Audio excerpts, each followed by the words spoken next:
Hola, ¿qué tal? Ya estamos aquí en la clase de emocional y conducta motivada.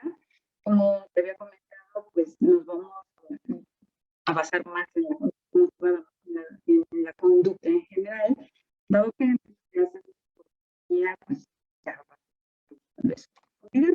y ahorita lo que sí me interesa es como puntualizar algunas cosas relacionadas a la emoción para que puedas parte de mejor manera. ¿Okay? Entonces, bueno,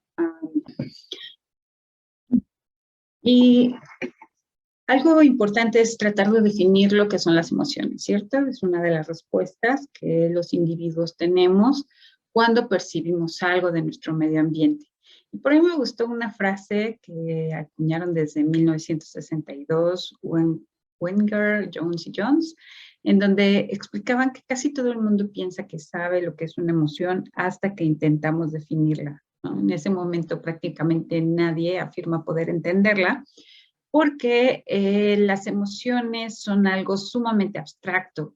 ¿Te acuerdas que habíamos platicado un poquito de eso cuando hablamos de subjetividades y abstracciones?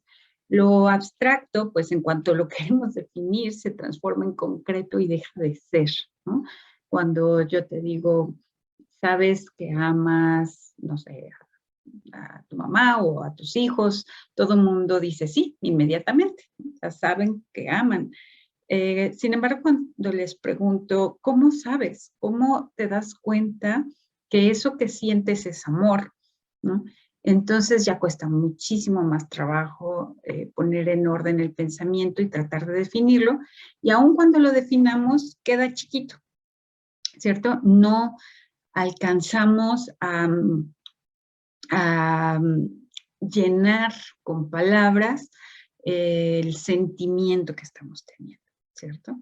Entonces, es bastante complicado, sin embargo, muchos autores han intentado definirlas. Pues, entre muchas definiciones, lo que sí podemos decir es que las emociones son una experiencia multidimensional. Ay, mil disculpas, se movió algo estas diapositivas, pero bueno, este es un punto importante. ¿Qué quiere decir eso? Que la forma de experimentar una emoción la podemos ir definiendo desde diferentes dimensiones que pudiéramos ir estudiando cada una de ellas.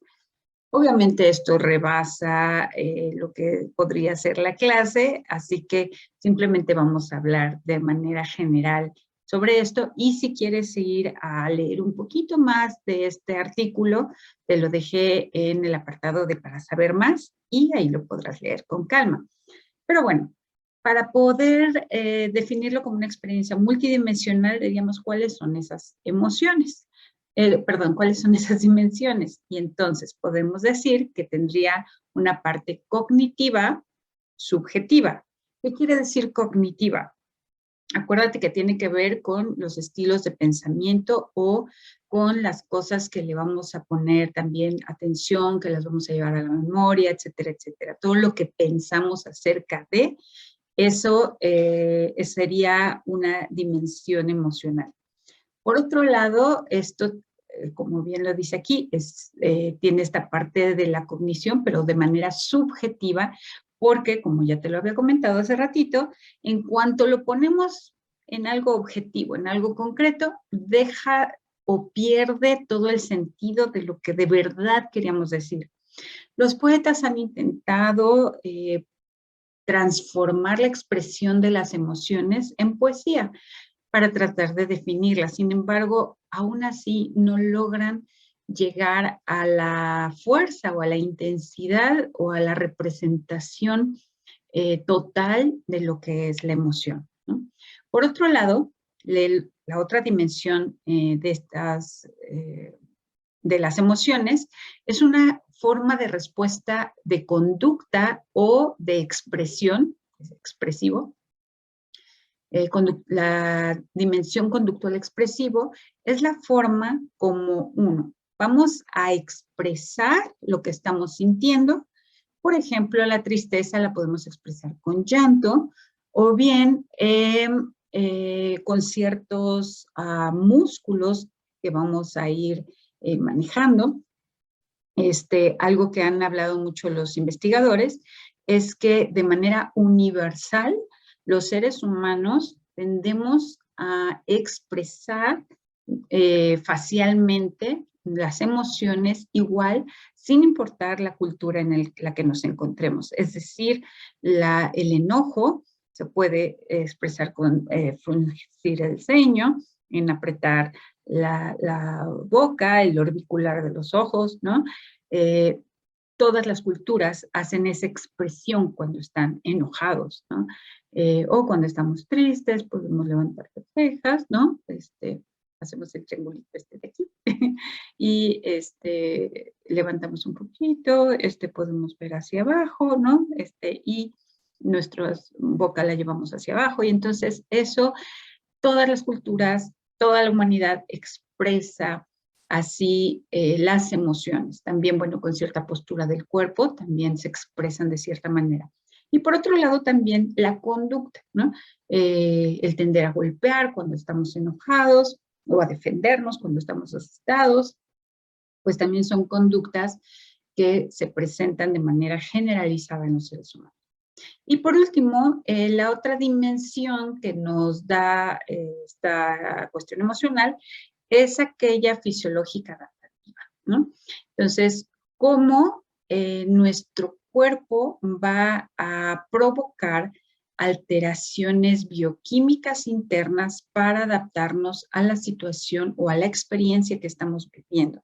Por ejemplo, si un perro nos ataca, se nos lanza una emoción que activa fisiológicamente nuestro cuerpo, hace un movimiento con los músculos, los aprieta, recambia toda la circulación sanguínea, el corazón empieza a bombear más rápido, empezamos a acelerar la respiración para llevar más oxígeno, etcétera, etcétera, ¿no? Entonces, gracias a esta respuesta, tenemos más posibilidades de salvar la vida, de salir corriendo o de pelear ante la amenaza.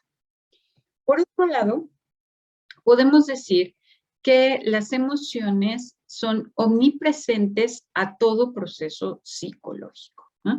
¿Qué quiere decir esto? Que todo proceso psicológico que tengamos, todo aquello a lo cual le prestemos atención o que cognitivamente pensemos algo de ello, va a tener cierta carga emocional. Que puede ser de agrado o desagrado. Ojo, también puede ser neutro, pero neutro simplemente forma parte de la escala, ¿cierto? O sea, no hay un cero absoluto como tal, sino que cero no es ausencia de, sino cero es como menos intensidad de. Entonces, lo que sí ha estado claro en todos los autores es que toda emoción nos va a generar una sensación de agrado o una sensación de desagrado. ¿Para qué? Porque las emociones son ese primer chispazo que nos dice esto es bueno o esto es malo para mí. Entonces, quiero más y me acerco y lo busco y repito la experiencia, o se siente feo y entonces me alejo, no vuelvo a repetir o o pongo un límite con respecto a esta situación, ¿no? Otros autores dicen, bueno, no nada más es agrado o desagrado, sino también tiene que ver con el grado de tensión y relajación que nos puede provocar la sensación, o de excitación o calma que nos puede provocar la sensación. Que si se fijan, o si te fijas, tendría que ver precisamente con esta sensación de me gusta o no me gusta. Por eso las emociones no las definimos en malas o en buenas, o en positivas y negativas, aunque hay autores que sí lo ponen así, sino en si nos agradan y nos motivan para hacer cosas, o si nos desagradan y nos alejamos, o no queremos saber más nada de aquello que nos está haciendo sentir mal. Bueno. ¿Y todo esto para qué? Pues bueno, las emociones tienen unas funciones muy características. Vamos, quizá la clave, podemos decir, es tan rápida la emoción que provoca reacciones casi inmediatas Por lo tanto, no perdemos tanto tiempo en analizar, en pensar, en construir, en tomar decisiones para una conducta, sino que en automático, ¡pum!, nos lleva hacia que actuemos. Ajá. Entonces, podríamos decir que tiene tres funciones básicas la emoción. Una es una función adaptativa, otra es la social y otra es la motivacional. Vamos a ver cada una de ellas. Cuando hablamos, de manera muy rápida, cuando hablamos de funciones adaptativas, que son estas que vemos aquí arriba, podemos entender cómo a veces el lenguaje subjetivo de la emoción, como el miedo, nos puede llevar hacia una conducta de protección. Es decir, si yo siento miedo ante un peligro, me voy a hacer a un lado o me voy a proteger y entonces tengo más posibilidades de sobrevivir. La ira o el enojo muy intenso implica que yo quiero destruir aquello porque de alguna manera estoy sintiendo que me va a hacer daño y tengo que pelear contra aquello y tengo que medir mis fuerzas con esa situación que viene y si no lo destruyo, me va a seguir haciendo daño. Y entonces, por eso tengo una emoción de enojo intensificado que sería la ira. Se ha visto que emociones agradables como la alegría, que es como un sentimiento de estabilidad entre la pasión y el y la tranquilidad, digamos, o el sentirme bien, y que tiene que ver o está ligado también a procesos reproductivos, ¿no? Si yo me siento bien, alegre, contenta con mi pareja, voy a propiciar que poderme reproducir con esa persona, ¿no? Entonces, hablando biológicamente, pues son emociones que nos ayudan también a enlazarnos.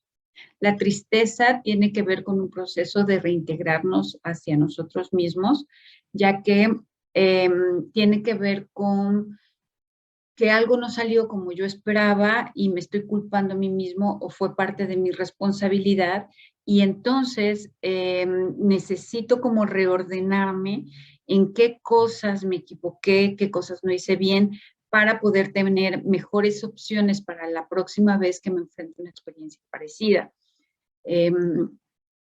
Ahorita vamos a ver con la expresión de la tristeza, como eso también, la expresión de esa tristeza ayuda a que mis pares me apoyen y que yo me reintegre de una manera diferente ante la situación. Cuando yo siento confianza, pues tiene que ver con un proceso de afiliación, es decir, que yo me pueda sentir cómoda con las personas con las que convivo. Entonces, me hago mis amistades, hago personas cercanas, porque el sentimiento de confianza me ayuda. El asco, por otro lado, me va a generar rechazo, ¿cierto? Eso no hay mucho que explicar. Si algo me da asco, es como me alejo, guácala, esto no me gusta, esto me va a hacer daño, esto no está bien, ¿no? Emociones como la anticipación y la sorpresa nos van a hacer que queramos explorar más, que queramos adentrarnos más a las situaciones, porque creemos que va a haber algo agradable y entonces quiero ir a buscar, ¿no? Como cuando abres un regalo, o sea, te dan un regalo envuelto y tú ya estás anticipando que algo bueno va a haber ahí adentro y entonces buscas y lo abres, ¿no? Exploras la situación porque sabes que va a venir algo bueno ahí. Entonces, fíjense cómo esta función adaptativa de las emociones nos lleva a mejorar o a tener conductas que mejoren nuestras posibilidades dentro de nuestro medio ambiente. Por otro lado, también tiene una función social, que son estas de acá arriba, ¿no? Es decir, tienen que ver con la interacción con los demás y las emociones nos ayudan tanto a alejarnos de personas que sentimos que nos pueden lastimar o hacer daño, como a acercarnos a personas que nos puedan generar confianza. Ojo, los seres humanos somos bastante más complicados que los animalitos, por ejemplo, a la hora de hacer la interacción social. A veces, aunque esa persona me lastime, ahí estoy, ¿no? Estoy pegado, porque psicológicamente, dentro de mis subjetividades, puede ser que yo traiga algo que quiero sanar con experiencias pasadas, ¿cierto? O sea, por ejemplo, con la relación con mi padre o con una relación con una figura importante en mi vida, y entonces me apego a alguien que se le asemeje o que me permitiera a mí resolver aquel conflicto. Entonces, aunque pareciera ser que me está haciendo sufrir, en realidad me está dando como la anticipación y de que quizá voy a poder resolver y sentirme amada y saberme amada con esa persona y sanar mis heridas pasadas, ¿no? Entonces, por eso vamos a terapia, ¿cierto? Cuando en lugar de adentrarnos en una relación creativa, constructiva, etcétera, etcétera, estamos en una relación tóxica o que nos le está lastimando, pero al mismo tiempo es deseable, es decir, yo quiero eso, yo busco eso por alguna cuestión psicológica, entonces vamos a terapia. Bueno, las emociones también nos ayudan a aprender a controlar la conducta de los demás. Y esto es muy claro, este segundo punto, por ejemplo, en el enojo, ¿cierto? Cuando estamos enojados, entonces la premisa es, tú me estás haciendo daño, no me gusta cómo me tratas, y entonces detengo tu conducta, te controlo tu conducta. Ajá. O bien, lo vemos las mamás con los niños, ¿no? Si el niño me trajo una calificación de 10 y entonces yo me pongo muy feliz y entonces hago cosas que a mi hijo le van a agradar y lo van a hacer sentir bien, entonces voy a provocar que la conducta de mi hijo sea seguir echándole ganas, seguir estudiando, poner la escuela como primer lugar, etcétera, etcétera, ¿no? Entonces, de alguna manera también mis reacciones emocionales van a permitir que yo pueda controlar hacia los demás. Por otro lado, también nos va a permitir la comunicación de mis estados afectivos para hacerle ver al otro qué me agrada o qué me desagrada de sus conductas, ¿no? Entonces, la expresión de las conductas, la expresión de las emociones nos va a permitir también relacionarme así con el otro. Y por último, pues también nos ayudan a promover en los demás conductas prosociales, ¿no? Cuando nosotros tenemos un hijo, por ejemplo, parte de nuestro trabajo como padres es socializar a nuestros hijos. ¿Qué quiere decir eso? Enseñarles, pues, de qué se trata esta vida, de qué se tratan las relaciones y las interacciones humanas, que desarrollen empatía, que desarrollen búsqueda de bienestar social, ¿no? Entonces, este tipo de cosas, pues también se las vamos enseñando a nuestros hijos a través de cómo vamos reaccionando nosotros emocionalmente, mandándole mensajes de aprobación o desaprobación de las conductas que ellos están teniendo. Entonces, esa es la tarea de los papás, ¿no? Por el lado de las funciones motivacionales, entonces sabemos que nuestras emociones van a dirigir las conductas. Ya lo vimos acá arriba y allá, perdón, que las emociones van a decirnos, acércate, busca, promueve, intenta o rechaza, aléjate, pon límites, defiéndete, ¿no? Entonces, va a dirigir nuestra conducta para que podamos buscar una mejor opción o experiencia de vida. Y por otro lado, nos va a dar la fuerza o a energizar las conductas, es decir, aquello que está cargado emocionalmente nos va a dar la fuerza y la energía para poder seguir trabajando en eso, ya sea alejarnos o acercarnos, ¿cierto?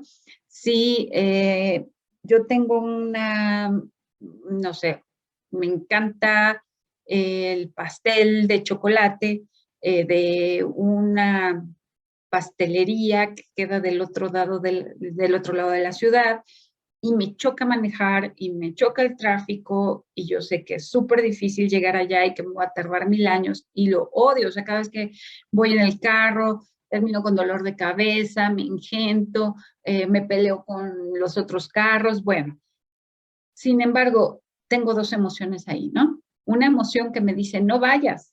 Es horrible treparse al carro y tener que atravesar la ciudad en el tráfico, el calor, etcétera, etcétera. Pero hay otra emoción que me dice, ¿te acuerdas de ese pastel de chocolate con relleno de chocolate, con betún de chocolate y con chispas de chocolate?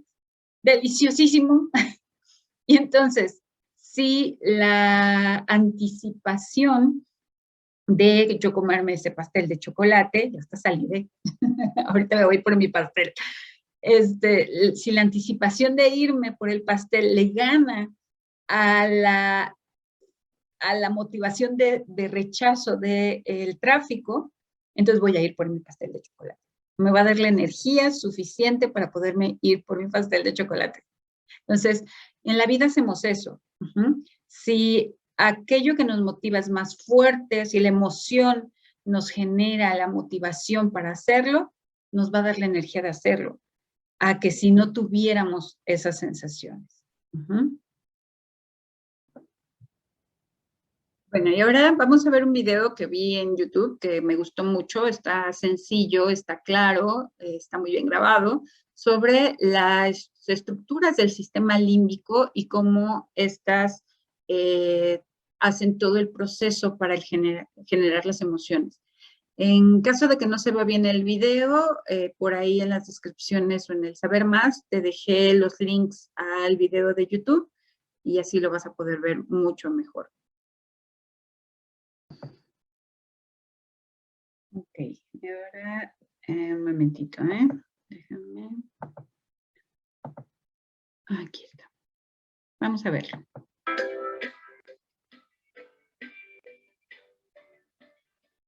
El sistema límbico está formado por un conjunto de estructuras cuya función es crucial para distintos procesos. Por ejemplo, la expresión de las emociones y sentimientos, la memoria, las respuestas homeostáticas, la conducta sexual y la motivación dependen de este sistema. Paul Broca llamó lóbulo límbico al conjunto de estructuras que forman un limbo o anillo alrededor del tallo encefálico. También le denominaba reinencéfalo, pues consideraba que era el encargado del olfato. Por supuesto que se equivocaba en esta interpretación. Hoy en día consideramos que múltiples estructuras forman el lóbulo límbico. Entre ellas, el giro del cíngulo, el giro subcalloso, el giro parahipocámpico, la formación hipocámpica y el humus. Por otra parte, cuando consideramos al sistema límbico, agregamos varias estructuras relacionadas, entre ellas las famosas amígdalas, los cuerpos mamilares, el núcleo anterior del tálamo y las vías de conexión entre ellos, entre los que se encuentran el alveo, la fimbria, el fornix, el fascículo mamilotalámico y la estría térmica. Y la pregunta es, ¿cómo participa el sistema límbico en la expresión de emociones y en la formación de sentimientos? El primero en desarrollar un modelo de sistema límbico como centro de las emociones fue el neuroanatomista estadounidense James Papez. Según este modelo, que hoy conocemos como circuito de Papez, las señales de un estímulo emocional se integran en el tálamo. De ahí se distribuye la información hacia el hipotálamo, que servirá para manifestar la emoción, y hacia distintas cortezas, que servirán para generar la experiencia subjetiva emocional, es decir, lo que conocemos como sentimiento. En otras palabras, la respuesta corporal estereotipada que siempre se produce de la misma manera es coordinada por el hipotálamo, y a eso se le denomina emoción. Por el contrario, la experiencia emocional que es subjetiva es un proceso cortical y la denominamos como sentimiento. En distintas investigaciones se encontró que en efecto el hipotálamo tiene una función crítica en la manifestación de las emociones. Por ejemplo, Bard y Hess encontraron que después de someter a gatos a una neurocirugía para extirpar la corteza cerebral sustancia blanca y ganglios basales, los gatos se volvían sumamente agresivos. Tenían comportamientos de enojo, su pelo se erizaba, sus pupilas se dilataban, su espalda se arqueaba y mostraban los dientes. Por el contrario, si seccionaban por debajo del hipotálamo, esta reacción no se presentaba. Una estructura clave en la formación de las emociones es la amígdala. Kluver y Busey descubrieron esta función al estudiar el efecto de lesiones extensas del lóbulo temporal en monos rhesus. Estos investigadores encontraron que las lesiones bilaterales en la amígdala provocaban que los animales se volvieran extremadamente dóciles y que no tuvieran nada de miedo. Incluso perdían el miedo a las serpientes. Ese es un miedo muy natural y muy potente en estos animales. Un síndrome poco común en los seres humanos es el denominado síndrome de Kluver y Busey por estos autores. Este síndrome es provocado por lesiones bitemporales extensas que afectan a ambas amígdalas. El síndrome se caracteriza por un comportamiento emocional y sexual alterado, falta de miedo, agnosia visual, hiperoralidad y exploración excesiva del medio. Integremos lo que hemos visto con un ejemplo. Estás caminando por la calle, es tarde y está oscuro. De pronto encuentras un perro y este perro quiere morderte. La información visual y auditiva sobre el perro llega al tálamo y del tálamo se dirige hacia las amígdalas. La amígdala tiene 3 núcleos principales: el lateral, el basolateral y el central. La información viaja desde el lateral al basolateral y del basolateral al núcleo central. El núcleo lateral almacena memorias emocionales, principalmente memorias desagradables. En nuestro ejemplo, este individuo probablemente se acuerde del miedo que sintió cuando de niño le mordió un perro. Además, el núcleo lateral se interconecta con el hipocampo. El hipocampo es la principal estructura relacionada a la formación de memorias explícitas. En nuestro ejemplo, el hipocampo generaría la memoria sobre en dónde estaba cuando le mordió el perro, cómo era el perro, de quién era el perro, etc. Por otra parte, el núcleo basolateral se considera una vía de paso. La información llega al núcleo central, en donde se distribuye a distintas regiones, entre ellas el hipotálamo, que como ya vimos, se encarga de la expresión de las emociones. La expresión es vasta e incluye cambios motores, como el correr, las respuestas autonómicas, como el incremento de frecuencia cardíaca, entre otras. El núcleo central también tiene proyecciones que estimulan distintos sitios del tallo cerebral, como el locus coeruleus y los núcleos del rapé. Estos núcleos liberan neurotransmisores hacia toda la corteza. Estos neurotransmisores son noradrenalina y serotonina, que entre otras cosas incrementan el estado de alerta. Esta vía subcortical se encarga de la expresión estereotipada de las emociones. Esta vía explica por qué siempre expresamos físicamente de la misma manera el enojo, la sorpresa, la tristeza, etc. De hecho, todas las sociedades del mundo tienen las mismas expresiones para estas emociones básicas, lo que nos habla de su origen biológico más que social o aprendido.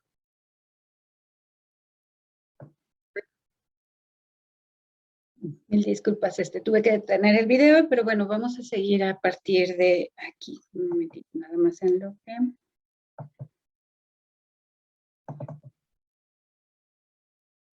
Ok, seguimos.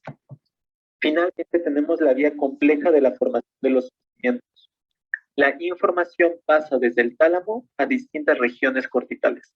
El procesamiento de estas regiones permite tener una experiencia subjetiva y altamente personal. También estas regiones nos permiten modular la respuesta emocional para que ésta sea siempre adecuada.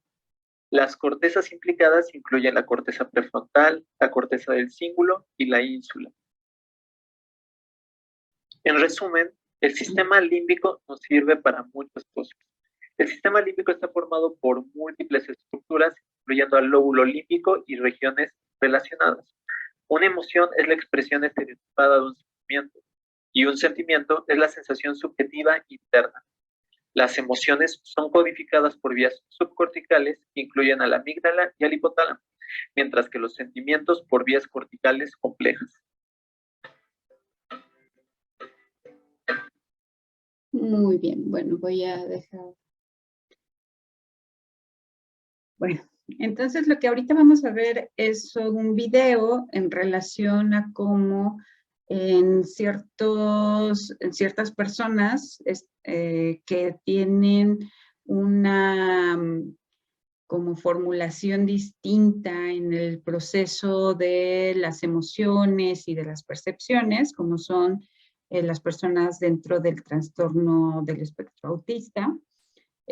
Vamos a revisar en ellos qué está pasando dentro de la emoción. Entonces encontré también un video muy interesante de personas que están trabajando con autismo y pues bueno, vamos a presentárselos. Esto les va a ayudar también mucho para cuando sigan trabajando en sus ensayos. Vamos a compartirles este.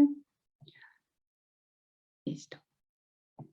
Bueno, en este momento lo que me ocupa y el objetivo que tengo son las emociones en el mundo del TEA, que bueno, voy a intentar resumirlo en 30 minutos, que es bastante complicado porque es un campo muy, muy abierto, ¿no?, de posibilidades y muy complejo de abarcar en el autismo.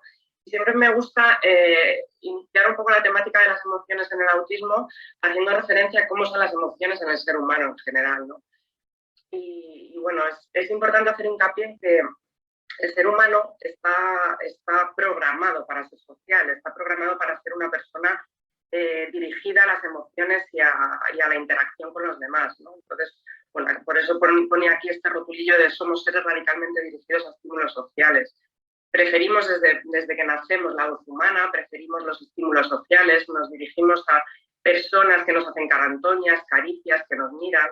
Entonces, todo esto hace que, bueno, pues de alguna manera lo tengamos un poquito más fácil, ¿no? El hecho de decir que una persona con TEA tiene dificultades en el mundo social entraña muchas suposiciones y muchas cosas que yo creo que muchas veces no somos conscientes, porque nosotros lo hemos tenido muy fácil en ese desarrollo emocional y una persona con TEA, en cambio, por decirlo de alguna manera, no estaría programada de la misma manera y no tiene las mismas preferencias a nivel social, ¿no? Esto es una definición que ya sabéis que Kanner en el 43 hace una definición de casos del autismo, de primeros casos de autismo, perdonad, y bueno, en la parte social y emocional desde el inicio lo impregna todo, ¿no? Hablando del autismo.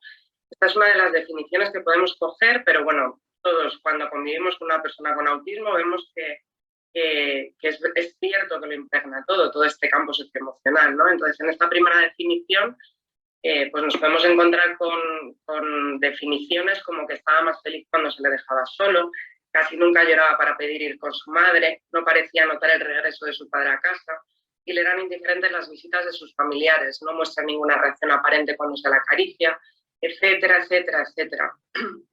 Entonces, esto es simplemente para resaltar un poco esta característica que desde el inicio está en la vida de la persona con autismo y que va a marcar un poco todo su desarrollo, ¿no? Entonces es muy importante a la hora de marcar los apoyos que vamos a dar a las personas y las intervenciones educativas. Bueno, ya sabéis que en el 2013 el APA hace una diada de síntomas o define la diada de síntomas del autismo y aquí, pues bueno, al igual que en las primeras definiciones de Kanner, toda la parte social sigue impregnando todo lo que define el autismo, ¿no? En este primer síntoma de comunicación e interacciones sociales. Pero bueno, aquí llegamos a un punto, es como un poco la introducción obvia, que ya todos sabemos que el autismo está acompañado de una sintomatología muy relacionada con esta parte afectiva, pero llegamos a un punto en el que tenemos que plantearnos por dónde ha ido la investigación en este sentido, ¿no? Entonces, bueno, yo creo que es importante hacer este reconocimiento a que la investigación, sobre todo ha investigado, ha estudiado a población con TEA sin discapacidad intelectual en cuanto al reconocimiento de emociones. Y es muy importante el bloque de investigación que ha estudiado el reconocimiento de emociones a través del rostro.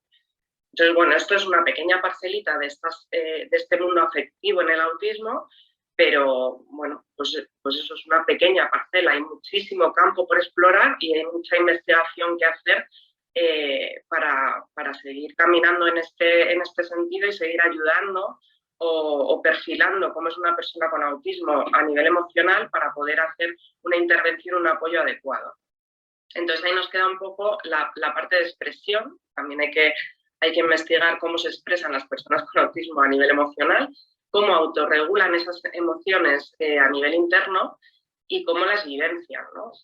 En ese sentido y en todo el espectro. Esto es importante. Mucha investigación, ya no solo en emociones. Ya sabéis que mucha investigación en el autismo ha sido con personas sin discapacidad intelectual, porque obviamente es más sencillo, pero también hay que llegar de alguna manera a las personas que tienen discapacidad intelectual y TEA.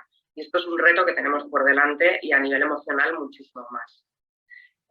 Bueno, entonces en este sentido, es verdad que siempre se habla de ese reconocimiento de emociones, de esas interacciones sociales, pero también está muy investigado y muy logrado el hecho de que la depresión y la ansiedad son dos trastornos que acompañan en muchas ocasiones a las personas con TEA y a sus familiares. Esto también es importante, ¿no? Entonces, aquí es un tema que siempre me preocupa porque, bueno, en el centro donde estoy, en Nuevo Horizonte, trabajamos con discapacidad intelectual y TEA y muchas veces, como ya os decía, la investigación ha ido más al TEA sin discapacidad intelectual y es muy complicado generalizar los resultados de estas investigaciones para nuestra población, ¿no? Entonces, muchas veces nos preocupa cómo son los síntomas de la depresión y la ansiedad en personas con TEA y discapacidad intelectual, ¿no? Entonces, bueno, aquí hay que hacer también un recordatorio a que la depresión muchas veces la vemos como síntomas de tristeza, abatimiento, más interiorizados. Entonces, bueno, hay que darle una vuelta y pensar que las personas con TEA y discapacidad intelectual la depresión la sienten más que la piensan, porque no tienen esa capacidad a veces de pensamiento interno y los síntomas son más similares a los que se producen en niños, ¿no? Entonces, tiene mucho más que ver con problemas de conducta, síntomas somáticos, irritabilidad, agresividad y todo este tipo de síntomas que no tienen nada que ver con la depresión como la vemos tradicionalmente, ¿no? Entonces, esto también habría que dar una vuelta e intentar avanzar un poquito más en investigación en este sentido para poder diagnosticar mejor a las personas con TEA y discapacidad intelectual en cuanto a este tipo de trastornos afectivos y poderles ayudar y hacer tratamientos adecuados. Entonces, bueno, después de todo esto que hemos ido viendo, la pregunta que siempre me ronda la cabeza y se convierte en una especie de obsesión muchas veces es cómo se puede acceder a los sentimientos y emociones de personas con TEA con graves dificultades de comunicación y con discapacidad intelectual, ¿no? Porque esto es realmente muy complejo. Entonces aquí llegan las mediciones psicofisiológicas o como yo lo llamaría, unos ayudantes, ¿no? que tenemos aquí en este sentido, que nos pueden dar pistas acerca de cómo una persona con TEA está sintiendo, está autorregulando, está expresando este tipo de emociones y cómo les podemos ayudar sobre todo. Porque yo hablo mucho de investigación, pero sobre todo es cómo podemos aplicar esa investigación al día a día y a la calidad de vida de las personas que tienen este trastorno y que encima tienen discapacidad intelectual, ¿no? Entonces aquí, bueno, pues algunas de ellas de las que podríamos hablar y que de la primera de ellas he investigado muchísimo es la respuesta galvánica de la piel, que ahora veremos un poco algunos ejemplos, la actividad muscular del rostro, tasa cardíaca, temperatura periférica, actividad cerebral mediante electroencefalogramas y luego por último la voz, de la que va a hablar muy a fondo y que es la experta en este sentido, Victoria, a continuación. Entonces, bueno, el primer ayudante que tenemos en cuanto a variables psicofisiológicas sería esta respuesta galvánica y bueno, por explicar un poco en qué consiste, es que es la actividad electrodérmica que tenemos, ¿no? Entonces, en principio la piel no es buena conductora de la electricidad y cuando aumenta el estrés y se está emocionado, por decirlo de alguna manera, la piel aumenta esta actividad electrodérmica y por lo tanto la respuesta galvánica aumenta, ¿no? Con estas vivencias de estrés o de emociones fuertes o de tristeza, ya sea de un polo o de otro, ¿no?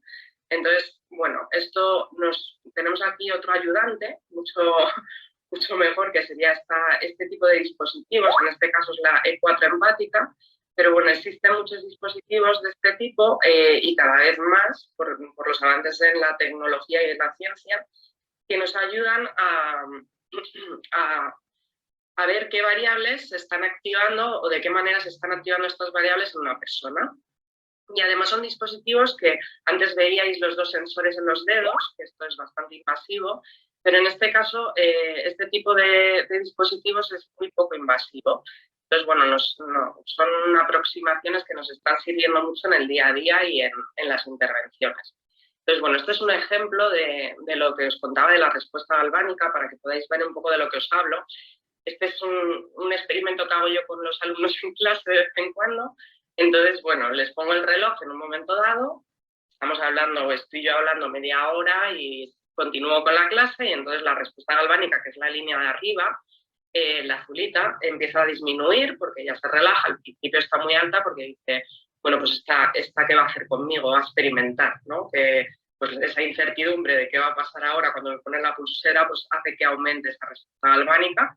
Luego disminuye, como veis, y luego en un momento dado, que es el recuadro rojo, yo lo que hago es decirle que pase a hablar en público y hable de lo que considere, ¿no? Entonces aquí de repente otra vez se dispara esta respuesta galvánica y lo que nos demuestra es un poco que esta persona está padeciendo esa situación de estrés o ansiedad, ¿no? De alguna manera. Entonces este sería un ejemplo, pues para que veáis un poco cómo funciona, pero bueno, lo que os decía antes, la investigación, lo interesante es que esté muy enfocada a la práctica y en este sentido os he traído tres ejemplos de posibles campos de actuación, ¿no? con los ayudantes de las variables fisiológicas. Entonces, estaría por un lado la detección del dolor, por otro lado la toma de decisiones y por otro lado la inducción emocional. Entonces, en este sentido, todas las personas que conviváis con personas con autismo, sabéis, y sobre todo con discapacidad intelectual, que cuando padecen algún tipo de dolor hay muchas veces que les cuesta y tienen dificultades para expresar o para detectar incluso dónde está ese dolor y cómo puedo expresarlo a las personas que tengo alrededor, ¿no? Entonces, uno de los campos un poco de experimentación con este dispositivo, que es el reloj que os decía, es ver si podemos conectar o si podemos ayudar a las personas que tenemos ahí en Nuevo Horizonte a detectar este dolor o ayudarnos a nosotros a ver que algo no va bien para poder ajustar las intervenciones y el día a día y en cualquier caso pues poder administrar pues un simple paracetamol, ¿no? Porque nosotros cuando nos duele la cabeza tenemos la libertad de poder acudir a un analgésico,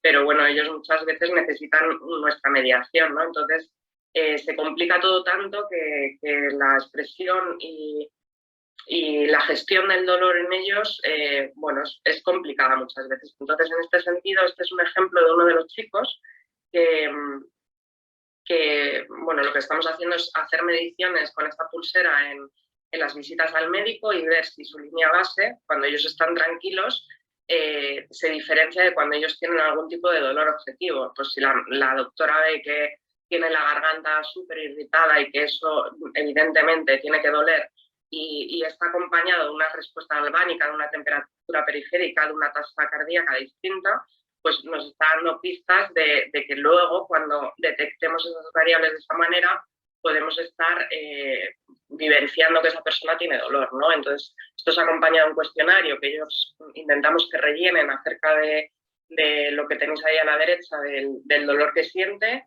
dónde lo siente y en qué intensidad, ¿no? Entonces, bueno, esto sería una de las aplicaciones que creemos y que estamos empezando con ella, pero creemos que puede ayudar mucho a las personas con las que convivimos, ¿no? Luego, por otro lado, estaría la toma de decisiones o marcadores somáticos. Esto se ha investigado muchísimo en el autismo y se ha investigado mucho en relación a este test, ¿no? Que es el Iowa Gambling Test, y es un test que lo que hace es que evalúa de alguna manera la toma de decisiones en cuanto a unas cartas que tenemos ahí y nosotros vamos eligiendo las cartas que nos dan unas ganancias, unas pérdidas. Hay dos cartas que serían negativas y 2 cartas positivas. En las negativas lo único que pasa es que nos da muchas ganancias, pero también nos da mucha pérdida. Entonces serían puertas que son puertas desventajosas porque están asociadas a mucho riesgo. Y luego, por otro lado, la C y la D serían cartas buenas porque nos da poco beneficio, pero también nos da muy poca pérdida. Entonces serían cartas como más seguras a la hora de ir ganando poquito a poco dinero. En este sentido, nosotros hicimos ahí una investigación con nuestros chicos y lo que vimos es que, bueno, pues haciendo este tipo de pruebas, las personas con TEA con discapacidad intelectual sería la raya azul que hay abajo ahí en esa gráfica, y las personas sin TEA con discapacidad intelectual sería la raya verde, o sea, la línea verde arriba. Entonces, en este sentido se ve claramente cómo la línea verde es ascendente. Entonces, intuimos que hay un aprendizaje, que la toma de decisiones está siendo positiva porque estamos empezando a ganar más manzanas, en este caso en vez de dinero era con manzanas. Y en el caso de abajo lo que vemos es una línea que no es ni ascendente ni descendente, pero siempre está por debajo de 0, siempre está en pérdida. Por lo tanto, asociamos que no hay una toma de decisiones adecuada y esto también está relacionado con esos marcadores somáticos o respuestas psicofisiológicas, porque se supone que cuando hacemos una toma de decisiones nos avisan de alguna manera de que la decisión es buena, que nos tenemos que acercar, o de que la decisión es mala y nos tenemos que alejar. Bueno, para que lo veáis claramente, esto sería un ejemplo a nivel de intervención educativa de una persona sin TEA y una persona con TEA, a las que se les da a las 2 personas la misma explicación de no cruzamos con el semáforo en rojo, y para los 2 a priori esa explicación es igual de significativa, es decir, a los 2 niños en principio les va a dar un poco lo mismo. ¿Qué pasa en este sentido? Que hay unos marcadores somáticos que son nuestros ayudantes en este sentido, que cuando el niño sin autismo se acerca a la carretera y tiene un susto con un coche, porque de repente el coche le pita, casi le atropella, esos marcadores somáticos es como que ejercen de recuerdo, ¿no? Entonces, la próxima vez que ese niño vaya a ir a la carretera, de repente va a tener una sudoración de la cual no es consciente, se le va a erizar pues no sé, la piel, va a tener determinadas reacciones psicofisiológicas que van a hacer que esa persona se aproxime o se aleje del estímulo. En cambio, las personas con autismo, estos marcadores somáticos, a priori, la hipótesis es que no funcionan de la misma manera. Entonces, por mucho que tenga el susto en la calle, no va a tener a sus ayudantes que hacen que esa persona afiance ese conocimiento o ese aprendizaje de que el semáforo en rojo es peligro, ¿no? Y es un poco lo que pasaba anteriormente con el test de las cartas y de la ganancia de dinero. Y luego, por último, estaría todo el tema de inducción emocional. La inducción emocional se estudia en general en población sin TEA y esta es una de las baterías que más se ha utilizado en este sentido, sería el IAPS. Y lo que hace esta batería de imágenes es clasificar las mismas en cuanto a arousal, en cuanto a la excitación que nos produce la imagen, o en cuanto a valencia, si es positiva o negativa, ¿no? Entonces, bueno, ya es una batería enorme de imágenes, están clasificadas según cómo la ha evaluado la población general, y lo que se puede hacer para ver si ha habido inducción emocional o no, o sea, para ver si hay una permeabilidad emocional en la persona, esto en población general, no solo en TEA, es ver si esas variables psicofisiológicas de alguna manera tienen una alteración, sobre todo se estudia la respuesta galvánica y la tasa cardíaca. Si por otro lado hay un funcionamiento distinto de la amígdala, del hipocampo, del córtex frontal, etcétera, o si hay un reconocimiento posterior de emociones distinto, es decir, pues cuando, esto también está muy investigado, cuando a una persona se le inducen emociones negativas, por ejemplo, el reconocimiento posterior de las emociones muchas veces es más negativa de lo que era en principio, ¿no? Entonces aquí hicimos también otro estudio que era bueno, pues pasar primero una batería de emociones de reconocimiento emocional, que es la batería de emociones de Rohan, luego hacer un visionado de imágenes con un grupo experimental y control. El grupo experimental lo que hacía era visionar imágenes negativas, de valencia negativa, y el grupo control lo que hacía era visionar imágenes neutras. Y luego, posteriormente, se hacía una segunda evaluación de este reconocimiento de emociones. Entonces, en este sentido, lo que se quería ver era un poco la tercera opción que veíamos antes, ¿no? Si hay un cambio en el reconocimiento emocional después de visionar imágenes negativas. Los resultados que obtuvimos fueron que sí que había diferencias entre la primera y la segunda tarea de reconocimiento de emociones, pero estas diferencias en principio no se mostraron que fuesen entre grupos, ¿no? Porque los dos grupos tuvieron las mismas diferencias. Entonces, esto lo que quería decir, o lo que quiere decir los resultados, es que las personas con autismo a priori, como en el resto de población, no les pasaba como en el resto de población, es decir, no había un reconocimiento distinto de emociones después de ver imágenes de valencia negativa, ¿no? Entonces, ahí es un poco la línea, se abre un poco una línea de investigación que sería averiguar si existe cierta impermeabilidad emocional en el autismo. Y esto tiene muchas repercusiones, o hay que pensarlo un poquito en grande, ¿no? Porque no es simplemente decir, oye, ¿hay una impermeabilidad emocional o no?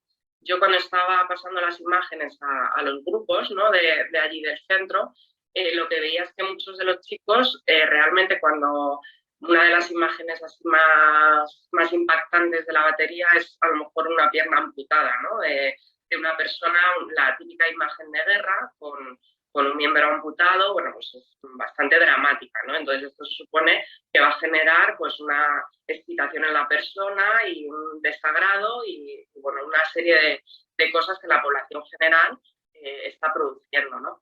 ¿Qué pasaba en ese sentido? Que cuando yo le preguntaba a alguno que qué estaba mirando, a lo mejor había un árbol detrás de esa persona y me decía que estaba viendo el árbol.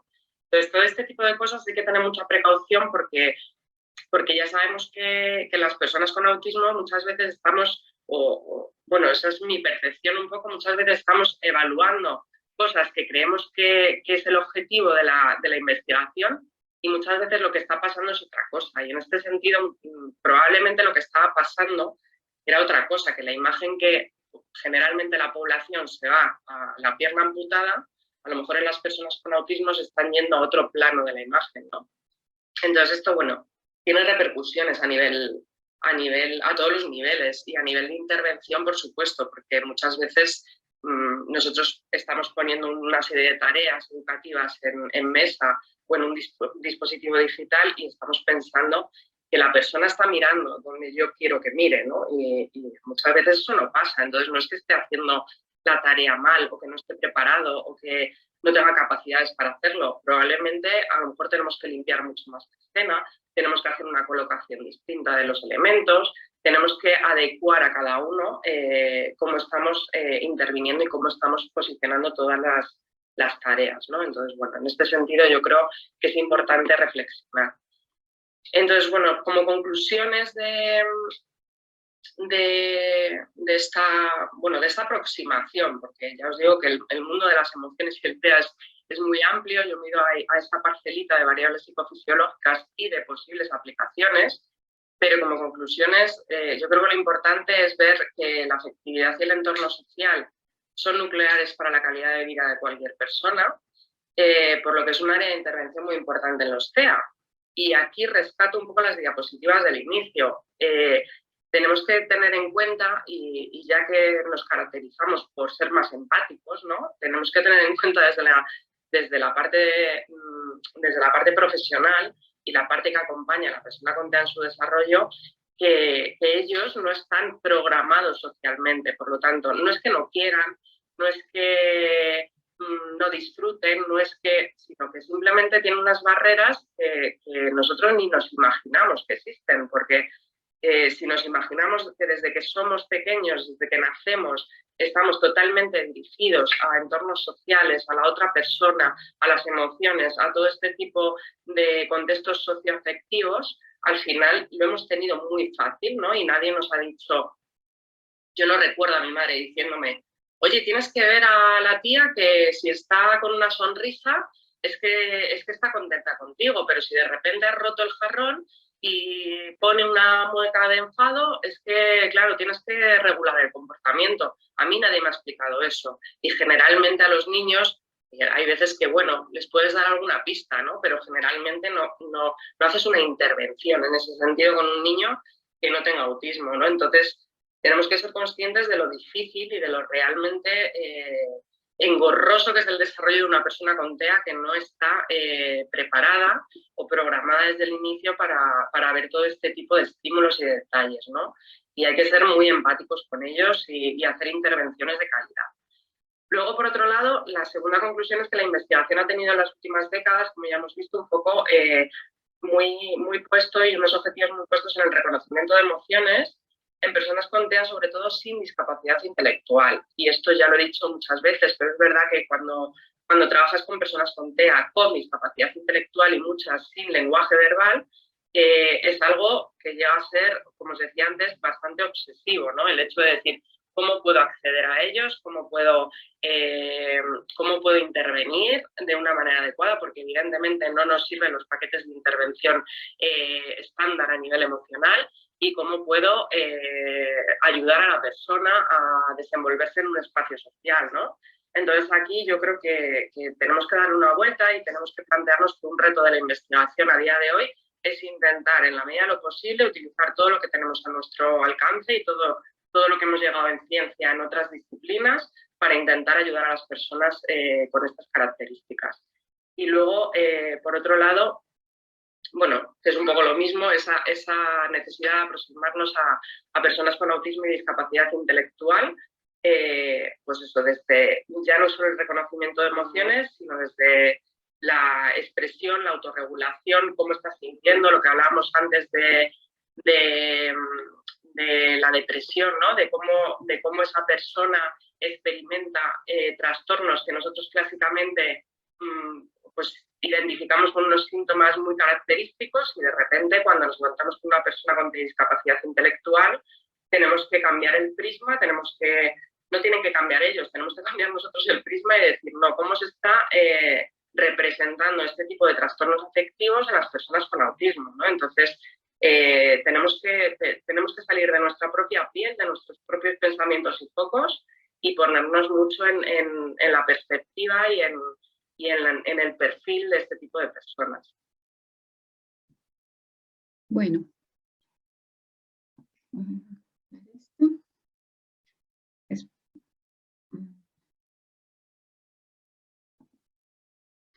Bueno, espero que te haya gustado. Creo que si bien es un tema muy complejo de por sí, las emociones en el espectro autista pues también lo es, ¿no? Sin embargo, es apasionante y nos ayuda mucho a poder entender desde lo patológico, entender lo sano y desde lo sano también entender cuando hay un déficit. Y bueno, vamos a la práctica. Ya tienes el video y las indicaciones de la práctica. Y nos vemos la próxima semana. Bye.